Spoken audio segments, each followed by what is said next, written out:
வணக்கம். நம்ம சின்ன வயசுல அப்பா அம்மா கூட எங்கேயாவது ஊருக்கோ இல்லை கோவிலுக்கு ஏதாவது பேருந்துலையோ இல்லை காரில் நம்ம வந்து பயணிக்கும் பொழுது பொதுவாகவே இந்த சின்ன பசங்களாக இருக்கும் பொழுது, அதாவது நானாக இருக்கட்டும் இல்லை வீடியோ பார்க்குற நீங்களாக இருக்கட்டும், இந்த ஜன்னல் சீட்டு வேணும்னு சொல்லிட்டு ரொம்ப நம்ம வந்து ஆசைப்படுவோம். ஏன்னா வேடிக்கை பார்த்துட்டு வர்றதுக்கு தான், வேற ஒரு ரீசன் கிடையாது. இந்த வேடிக்கை பார்க்கும் பொழுது தூரத்தில் பார்த்தீங்கன்னா பெரிய மலைலாம் வந்து தெரியும் நம்ம பயணிக்கிற பாதையில். அந்த மாதிரி மலையை பார்க்கும் பொழுது இந்த மலை மேலே ஏறி பார்க்கலாமா, இந்த மலையில் இருக்க மரங்களெல்லாம் கையில் பிடிச்சி மலை மேலே அதோட உச்சிக்கு போனால் எப்படி இருக்கும்? சில நேரங்களில் அந்த மலைக்கு மேலே பார்த்தீங்கன்னா சின்ன சின்ன வீடுங்கள்லாம் இருக்கும். அங்கே இருக்கிற மக்கள் எப்படி வாழ்கிறாங்க, அந்த வீட்டுக்கு ஒரு நாள் போய் பார்த்தா எப்படி இருக்கும், இல்லை அந்த வீட்டு உள்ளே போய் உட்காந்தா எப்படி இருக்குன்னு சொல்லிட்டு பல கற்பனைகள் பார்த்தீங்கன்னா அந்த சிறு வயசில் வந்து பொதுவாகவே எல்லா குழந்தைகளுக்கும் வரும். அது பாய் கேர்ள் எல்லாருக்கும். சரி, இது வெறும் கற்பனையாக மட்டும் நம்ம இரவு பாடசாலை, அதாவது ஸ்கூல் ஃபார் சேஞ்சில் வந்து படிக்கிற மாணவர்களுக்கு இருக்கக்கூடாது. அதை ரியாலிட்டியாக மாற்றணும்னு சொல்லிட்டு உருவாக்கப்பட்ட ஒரு ப்ராஜெக்ட் தான் இந்த school on wheels.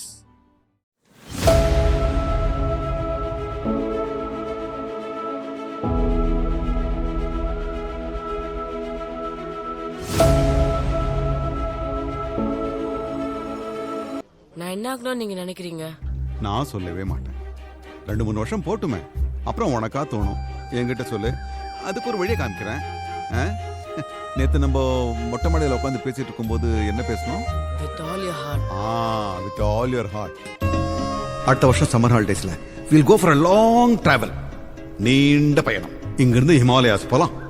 If you want to experience the colors of life, புக்க விட்டு வெளில வரணும். நிறைய இடத்துக்கு போகணும், டிஃபரெண்ட் கைண்ட்ஸ் ஆஃப் பீப்புளை மீட் பண்ணணும். இதனால உனக்கு என்ன கிடைக்கும்னா, எல்லாத்தை விட உன்னதமான விஷயம், நீ யாருன்னு நீயே புரிஞ்சுப்ப. தன்னை அறிதல்.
எப்போ இந்த மலையை சார்ந்த மக்களை போய் விசிட் பண்ணலாம் ஸ்டூடெண்ட்ஸ் கூட அப்படின்னு வந்து தோணுச்சோ, ஸோ அதுக்கு வந்து ஒரு பிளேஸ் நம்ம தேர்ந்தெடுக்கணும் இல்லையா.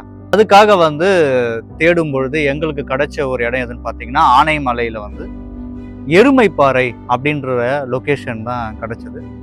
ஸோ ஸ்டூடெண்ட்ஸை கூட்டிகிட்டு போகிறதுக்கு முன்னாடி நான் ஒரு சின்ன விசிட் பண்ணி சில பெர்மிஷன்ஸ்லாம் வாங்க வேண்டியது இருந்துச்சு.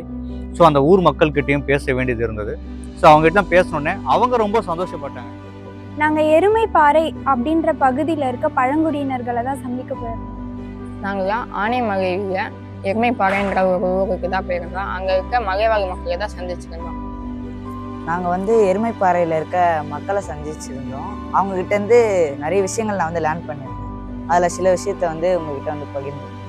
இந்த ப்ராஜெக்டை எதுக்காக ஒரு மலையை சார்ந்து வாழ்கிற மக்கள் கிட்டேருந்து ஆரம்பித்தோம் அப்படின்னா, அவங்களுக்கு போக்குவரத்து கூட பார்த்திங்கன்னா, அதாவது பெரிய ரோடு வசதியெல்லாம் பெருசாக வந்து இருக்காது.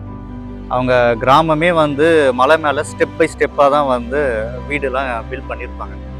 அடிப்படை வசதிகள்னு பார்த்திங்கன்னா மிகவும் வந்து குறைவு. இருந்தாலும் அங்கே இருக்கிற பசங்க, அதாவது மாணவர்கள், அதாவது பள்ளிக்கூடம் வந்து போகிறாங்க, படிக்கிறாங்க. இப்போ நாங்கள் போன கிராமத்துக்கு பார்த்தீங்கன்னா 76 வருஷமாக கரண்ட்டே கிடையாது.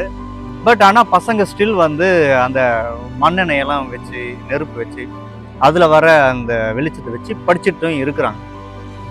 நம்ம வீட்லேயோ இல்லைன்னா வீட்டு தெருக்கள்லேயோ கரண்ட் போனால் கூட சில பேர் வந்து பயப்படுவாங்க. அந்த கிராமத்துலன்னு பார்த்தா 76 வருஷமா கரண்ட் இல்லாமல் அவங்க அவ்வளோ தைரியமாக வந்திருக்காங்க. அந்த கரண்ட்டுக்காக அவங்க அவ்வளோ போராடி இருக்காங்க, பொறுமையாக இருந்திருக்காங்க. அவங்க எந்த ஒரு சூழல்லையும் வந்து அந்த இடத்த விட்டு நம்ம வந்துடலாம், இந்த இடத்துல கரண்ட் இல்லை, நம்ம ஏன் இந்த கஷ்டப்படணும்னு ஒரு துளி கூட அவங்க யோசிச்சது கிடையாது. அந்த கரண்ட் அப்படின்றது வந்து அவங்களுக்கு வந்து ரொம்ப இம்பார்ட்டன்டான தேவையாக வந்து இருக்கு. ஸோ வந்து அது கிடைக்கணுன்றதுக்காக வந்து அவங்களோட முயற்சிகளை வந்து இன்னி வரைக்கும் வந்து எடுத்துட்டு தான் இருக்காங்க. வாழ்க்கையில் வந்து ஒரு புக்கில் இருந்து மட்டும்தான் கற்றுக்க முடியுன்றது கிடையாது இல்லையா. சில மனிதர்கள் கிட்ட அவங்களுடைய அனுபவங்கள் கூட நமக்கு சில நேரங்களில் பெரிய பாடமாக கூட அமையும். இந்த காட்டை பற்றி நிறைய அவங்க சொல்கிறது மூலயமா நான் என்னோட வாழ்க்கையில் என்ன புரிஞ்சுக்கிட்டேன் அப்படின்னா, நிறைய நடைமுறை சூழ்நிலைகள் வந்து நம்மளுக்கு வந்து இருக்கும். அந்த நடைமுறை சூழ்நிலைகளுக்கு நம்ம எப்படி அடாப்ட் ஆகணும், அதுக்கான யுக்திகளை நம்ம எப்படி அமைச்சிக்கணும், நம்ம வாழ்க்கையை நம்ம எப்படி சிறப்பானதாக ஆக்கிக்கணும் அப்படின்றது அவங்க கிட்ட இருந்து நான் வந்து தெரிஞ்சுக்கேன். காடு சார்ந்து எந்த விஷயம் கேட்டாலுமே அவங்க வந்து அப்டேட்டாக வந்து இருக்காங்க. அப்போ ஸ்டூடெண்ட்ஸாக இருக்க நாங்களும் அகாடமிக்ஸ் தாண்டி எல்லா விஷயத்துலையுமே வந்து அப்டேட்டாக இருக்கணும் அப்படின்ற ஒரு அழகான ஒரு விஷயத்தை தான் வந்து அவங்க கிட்ட இருந்து கற்றுக்கிறேன். அங்கே சுற்றி இருக்க அனிமல்ஸ்க்கும் சரி, பறவைகளுக்கும் சரி, அதுக்கப்புறம் வந்து தாவரங்களுக்கும் சரி, எந்த வகையிலையுமே அவங்களால துன்புறுத்தலே இல்லை. அவங்களுக்கு என்ன வேணுமோ அதை அவங்க வளர்த்துக்கிறாங்க, அதை எடுத்துக்கிறாங்க, திருப்பி வேணுன்ற அளவை எடுத்துக்கிட்டு மற்றதை அங்கேயே விட்டுடுறாங்க. தென் திருப்பி அவங்களும் அதை அறுவடை செய்யறதுக்கு என்ன வழியோ அதையும் அவங்களே வந்து பார்க்குறாங்க. இந்த மாதிரி சின்ன சின்ன விஷயங்கள் வந்து எங்க லைஃப்க்கு எவ்வளோ பெரிய இம்பாக்டை ஏற்படுத்தும். அந்த மாதிரி வந்து நாங்கள் அவங்க கிட்ட நிறைய விஷயங்களை கற்றுக்கிட்டோம். நான் வந்து அந்த மலைவாழ் மக்கள் கிட்ட என்ன கற்றுக்கணுன்னா ஒற்றுமை.